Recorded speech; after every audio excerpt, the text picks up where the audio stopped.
Welcome everybody to a new series. Today we're going to be playing Synergy. It's a game by Goblins Publishing. Thank you to Goblins Publishing for sending me a code to check out Synergy. I played it during the last Steam Next Fest and I absolutely fell in love with it. The style is very Studio Ghibli. It's a very chill city builder, post-apocalyptic dust world where you're trying to guide your people through kind of a poisonous landscape. But we're gonna jump right in. Come along for the ride. It should be a lot of fun. Jump into a new game here. I did not know there were options. The Scorched Earth, the tutorial is essential for familiarizing yourself with the game's mechanics and ensuring you have a rewarding game experience and a good understanding of your objectives. I wonder, does that mean it'll build into the anchoring? I guess we should start here. Like I said, I played the Steam Next Fest, but I don't remember all of the rules or how everything worked. A group of exiles who were driven out of the dried oasis that had protected them until then needs to recover despite their meager resources. However, the climate challenges them at every turn and the desert is full of strange and dangerous mysteries. Alright, well, let's go through the tutorial together. If you don't want to watch me play the tutorial, just wait a few episodes and I'm sure I'll get into the next part of it. The game is still in early access, so if you like what you see, but you want to support the dev team early, you want to support and give feedback to the game, now's a great time to jump in.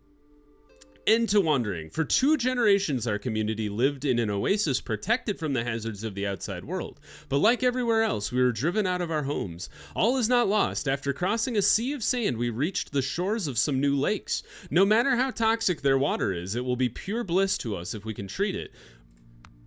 Yeah, imagine if you didn't have any water, you don't really care how poisonous it is. You're like, water is life. Your citizens need clean water to survive. To get it, you need to build a pontoon so your citizens can draw toxic water from a lake with special tanks. Toxic water must then be treated and purified in a purification basin to become clean water that your citizens can drink. All collected resources must be stored. In the water tower, you can store clean or toxic water. In the cellar, you can store food and clean water, which are the resources used by citizens to nourish themselves. And then a small warehouse stores all other resources. I assume like construction materials and whatnot. Oh, here's all our people. Oh, they even have names. Can I pause?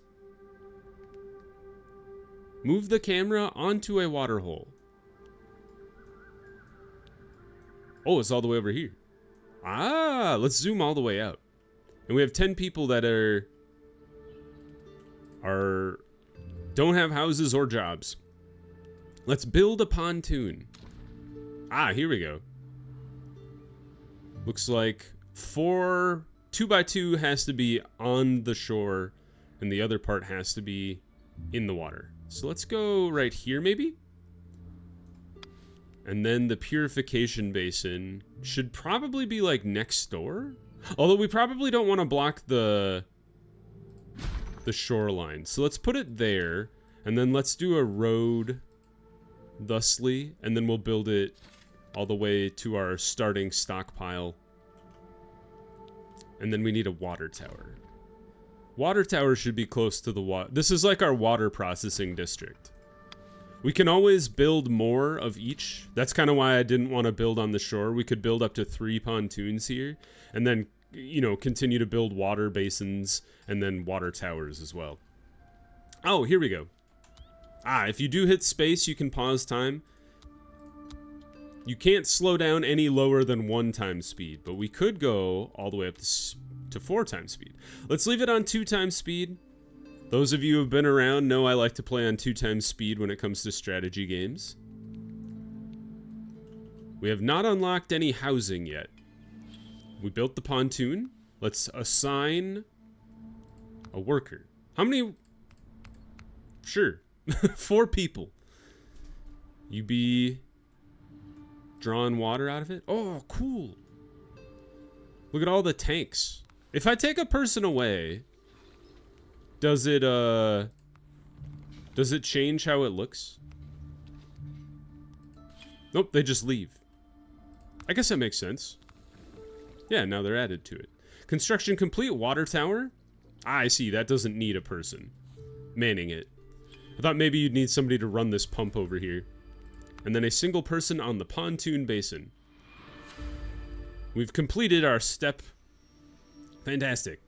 Vital water. We now own infrastructure to treat water as well as a healthy and sustainable irrigation system. However, seasons come and go, hectic and harsh, and we risk a disaster if we don't collect enough supplies for immediate consumption.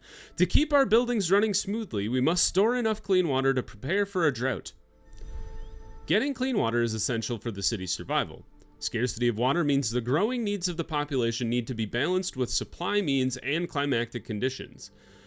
Certain climatic events such as dry season can be fatal for unprepared cities, as water supplies means are slowed down or even stopped. Fortunately, you can check upcoming weather conditions in the interface, which shows the weather forecast for the current and future cycles. A cycle is a period of 40 days. So that is up here? Oh, down here. Oh, cool. So we're currently in the temperate season. And it looks like we have a temperate season for the next 4 cycles, so we're good there. Build another purification basin. And then we want to collect clean water. I think I'll go ahead and build a second water tower as well. And I kind of think maybe we should have one for toxic water, one for clean water.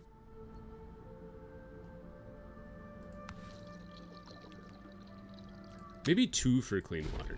Because this is for, like, holding processing materials, and then this is for, like, keeping people alive. So I think it's better to have more, you know, clean water, if we can even produce that much clean water, than toxic water. I like that they, like, jump on top of the thing to hammer it into place. Alright, and now you're for clean water. You hold toxic water only. Add a person here. There we go. Now we're making lots of pure water. And then you're only for clean water as well. We've done it. The oasis's inhabitants have slept for too long under the stars, with only an expansive canvas to protect them from the extremes of the climate. We need to provide shelter and sustainable buildings. For that, we'll need materials, as well as a warehouse to store them. Heaps of rock that can potentially meet our needs can be found all around the area. Let's use them wisely. We must build... Oh, the rip out action is available for fast actions panel. Use this method to collect rocks from the rocky amalgams. Start by finding and collecting rocky amalgams on the map. And then think about building a small warehouse. Why don't we do that right now? And then... Where are the rocks? Oh, they're all the way over here. Why don't we keep the warehouse kind of like in the industrial sector? I don't know if this is actually going to be our industrial sector long term. But let's build this road like into the desert here and rip out all of these rocks. I don't know how much rock is a good amount of rock. So let's start with 5. Oh, it says collect 30. I think each of these gives me 30. All right, we're doing it. Let's slow down time a little bit. We went up to the speed 4, but might not necessarily be necessary. How about that? How much water do you produce? You produce 10 in a day, is that correct? And then you produce 20 every 70 days. Oh. So that means we're producing 70 per week, which is enough to keep up with 4 purification basins. So maybe we should build 2 more of you. Or, I guess we could take 2 people away for now. Because you're producing 40.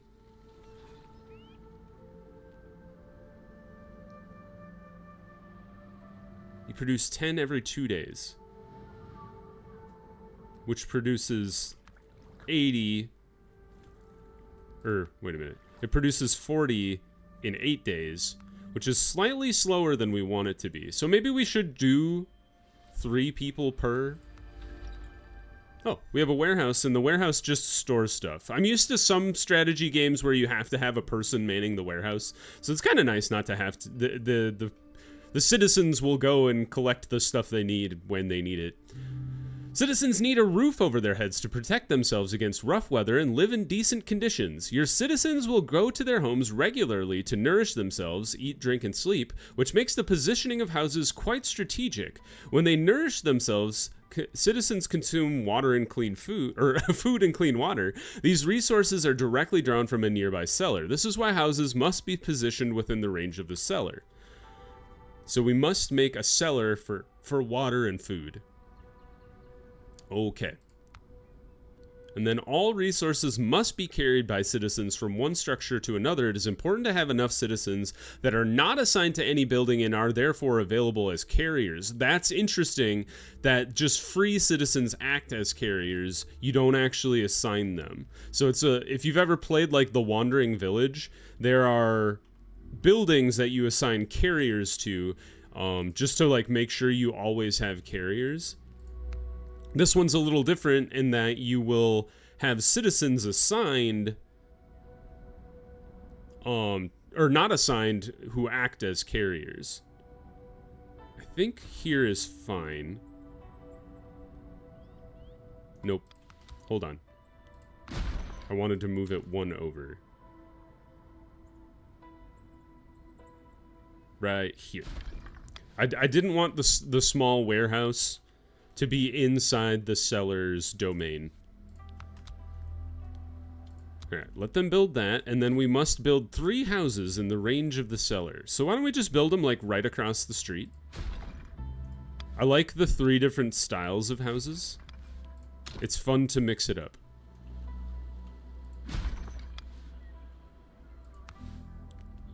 Oh, they're working on it. I was like, how much stone do you need? Apparently, the amount I had. Alright, now it's producing enough poisoned water, toxic water I should say, to keep up with the 2 purification basins. It'll be interesting to see like what's our demand overall. 33 units of clean water per cycle. So they're drinking 33 units of clean water per 40 days. You're producing 20 units of clean water every 70 days. And there's 2 of you. So that's where we got more than enough water to satisfy the 10 citizens we have. Let's assign... Oh, never mind. We built the cellar? Great. Stone house was completed. We are missing food. I assume the game will teach me how to do that, because they haven't taught me how to do that. They taught me water, they didn't teach me food. I'm working on it. I guess we'll go up to speed 4 since we're just kind of waiting around for these houses to be done. These look like food, do they not? Looks very foody to me. Still working on this one. I don't know why that's glowing pink. There we go. We've done it. Life-saving curiosity. The food we brought with us is dwindling by the day, but picking the strange prickly fruit growing in the area, not to mention eating it, is risky. Before anything else, we must eliminate any danger related to the exploitation of these plants. Although we do not have a lot of scientific knowledge, the Oasis's old distiller is able to perform basic chemical experiments. Equipping it with a mobile working station, we could start our botanical studies. 4 adults and 0 kids join the city. Where did they come from? Maybe our old town. Performing environmental analyses with the field laboratory enables you to discover the characteristics of nearby plants. Understanding the environment is the only way to get resources without causing your citizens to suffer or destroying the environment. That's a neat theme that this game has, is it's like finding a balance with the environment rather than just like purely exploiting it. Which is funny compared to the other games I'm playing like Terraform, where it's like mine the planet, burn it all, Anyway, the first analyses, the surface analysis gives you the result of the rip-out action and of harvesting actions on plants. Surface analyses only provide information on harvesting actions that are already unlocked. After unlocking a new harvesting action, you need to perform a new analysis. Interesting. To be available to citizens, harvesting actions must require a harvesting building. When harvesting action is performed on a plant, the latter changes its growing state instead of being destroyed. This action is therefore more sustainable. Good to know. So rip out is like, it's done. Harvest means you can reuse it again after it's regrown or something. Since the action didn't destroy the plant, the latter sticks to harvesting order. Therefore, citizens will interact with the plant each time it reaches the appropriate state of growth. That's good to know. Let's go back and slow down time again. We've got new buildings that we've unlocked. The Picker's Cabin. Sounds like a thing to harvest food, which is good. But we would need the research thing. Field Laboratory. Where should we put this? Outside the seller's range of influence, I would say. So let's put it like here. So I can build a road next to it. Oops. I don't know why I want to build the road out that way, but I did. What are you? Ruins! Collect resources from these ruins as well as technological artifacts using the rip-out action. Oh. You don't say. Alright. Let's build ourselves a little road over here. And rip this out. Ta-da! Go get that. Alright, field laboratory. Add some scientists here. And then we will add analyses of you. Here, let's slow down time so I can queue all these things up. Are you different? You look different. What else could we analyze? This dude? This thing? Looks kind of like we've discovered all of the local plants. You're not a plant. You're something else.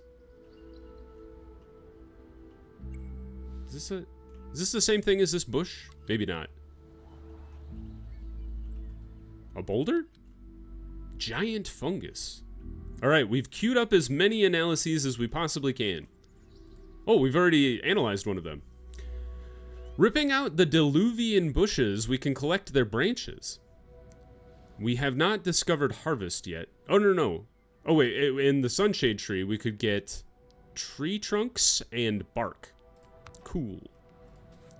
Build a picker's cabin. I assume we would like to pick fruit. A water hole. Is that good water or bad water? Whoops, that's a house. Only time will tell, I suppose. There are 4 bushes here. That seems like a good place to be picking fruit.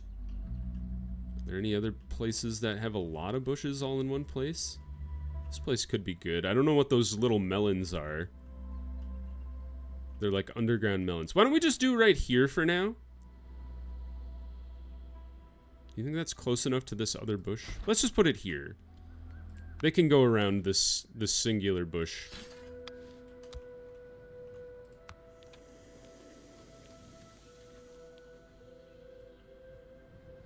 And then 20 watery pods. The whipping gourd. Do you think this is where they get watery pods? Or maybe watery pods come from this thing. Because they're like big orange... they're big orange melons. Let's build another house, because I realized 2 of our people are homeless. For some reason. Can build houses around the shelter. Still working on that guy. Let's go ahead and speed up a little bit. The assignment tower. Used to manage transportation of resources, citizens can be assigned there as carriers. Oh, that's where you can assign carriers to. Very cool. Why don't we throw that down here? Then I'll never accidentally, like, over-assign my citizens. How many people do we have that don't have jobs? Does it say somewhere? Not really. Maybe it'll tell me in the tower. Oh, there you go. If it's red, that means you don't have any citizens. We've got more analyses. Ripping out this shrub will allow us to collect its edible vegetables. Oh, the cabbage shrub. I love cabbage. Delicious vegetable. We have... What is this? Gain in resources vegetable. Gain in resources rotten resources. Oh, we could gain both if we rip it out. If we pick, you could gain both. If we harvest, you only get the leaves. I understand. Something called a cinder sprout will give us bark. And if we harvest it, we get kernels. Oh, I wonder if we can use those to plant some cinder thing. And then the riverbank finger, we could gain seeds. Oh, if you trim it, it kills the plant. Huh. So you don't... I guess there's two other actions that we don't know about. So we don't want to trim this guy, otherwise it'll die. If we rip it out, we'll just get seeds. Oh, new cycle? Going okay? Oh, and the pods.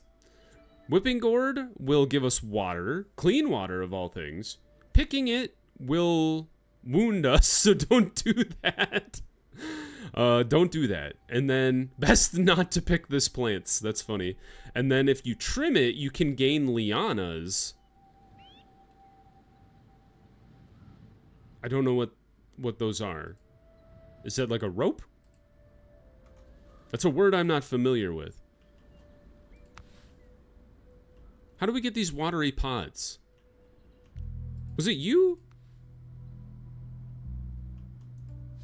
I wonder if, because we didn't have this guy ready yet, if we need to reanalyze this guy. Because we know the Diluvian bush has a picking action and a harvesting action. Or a trimming action, I should say. But we don't know what the watery pods come from yet. We constructed a new house. Everybody's got a house now. That's good. The fungus would give us mushrooms if we rip it out. Good to know. And then we're learning about the watery pods, perhaps. Sure are. Yep, so you must pick the watery pods. You can also trim to gain branches. So let's go ahead and have you guys pick some watery pods.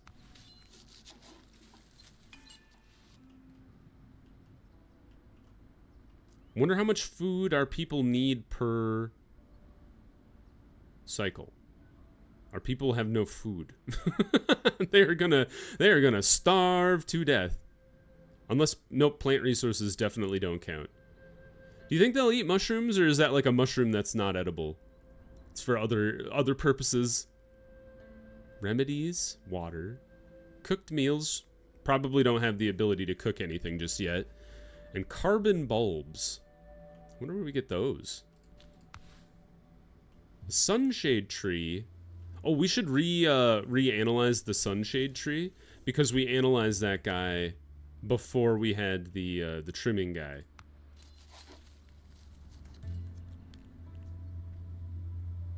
No, oh, I gotta select plants. Can I do that? How do I do that? Oh, select some items. There we go. Haha! Interesting that you can tell them to pick certain things. I wonder why you would not want to pick certain bushes.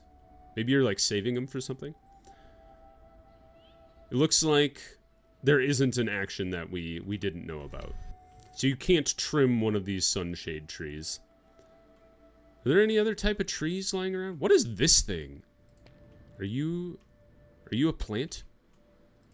A tall stick? Hey scientists, I have a question for you. Oh, that's apparently just for decoration. It's funny, like, you don't know exactly what's an interactable and whatnot.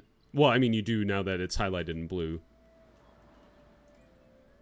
Oh, these sunshade trees are gray, or brown. I wonder why. We've completed the assignment tower. We have 2 available citizens. We'll hold on to them for now. But we'll just keep 2 people in the assignment tower. That should be good. It's a relatively small town, so it shouldn't be, like, too much.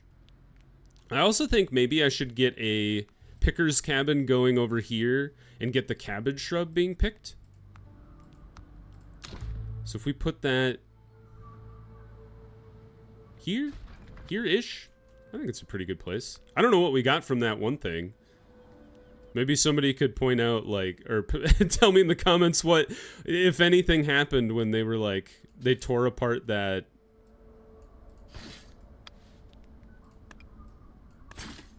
that, like, ancient ruins or whatever it was called. I don't even see any more on the map. What are you? Nothing. The art style in this game is super great. You can definitely see the kind of Ghibli-esque style, especially if you've ever seen, like, Nausicaa of the Wind. Very similar. Especially, like, in the animals. That you see this little funny guy? Can I click on him? Not quite. Although I can click on the dirt and kick up sand. That's funny. How is our people's consumption of water going? Still 47 per cycle, and we're still producing 40 per week. So we're plenty good there. We're getting basic foodstuffs now. No citizens available. I thought we had 2 free people. Alright, I'm kicking you out of the transportation building so you can go build this building. We need more people. The well-being is okay. Our social and culture is garbage, and our knowledge is not great either, but better than nothing. Ooh, a bush is growing. Yeah, this is the downside of just having 4 bushes, is they won't be able to gather food while it's not growing. But we definitely don't want to rip the bushes apart if we can make use of them. Although maybe it's a good idea to rip some of these bushes that are, like, really far out there. Or at the very least we could... Well, no, it looks like you need a picker's cabin to harvest. Or trim. So maybe we should go ahead and rip out a couple of these bushes out here. Just to get the watery pods that we need to survive. We'll let those people finish up the picker's tent. And I was thinking we'd assign this one to the cabbage shrub, because there's a fair number of cabbage shrub around here. Let's do 1 person here, picking, and then select cabbage shrub. How far will they go?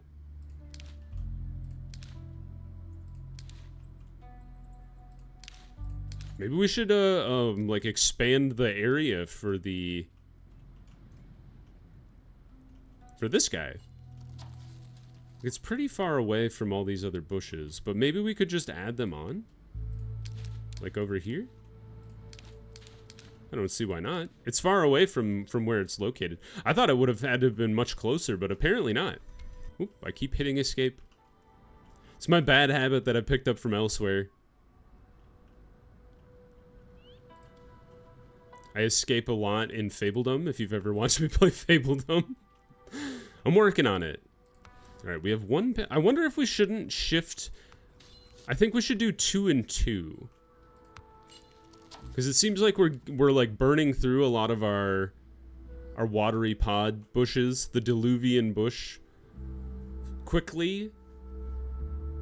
But I think it would be better to have like a slower picking rate of both of them. We've completed the step. To obtain certain resources, a refining stage might be necessary. For example, tools crafted at the forge or dishes consumed by citizens prepared in the kitchen. Certain versatile production buildings can produce several resources. Production modules allow you to select the resource to produce and the way to produce it by choosing the recipe to use. A building's production speed depends on its efficiency. We kind of already saw that with the pontoon. Recipes can be affected by bonuses or penalties, unlocked through research, proximity with other buildings, or bad weather. So we need to build a kitchen and a forge, collect 40 simple dishes, and then 10 tools. So we would want to queue up a kitchen, and I think you would want that to be relatively close to your food storage. which is by this guy. Can I rotate you? Looks like you...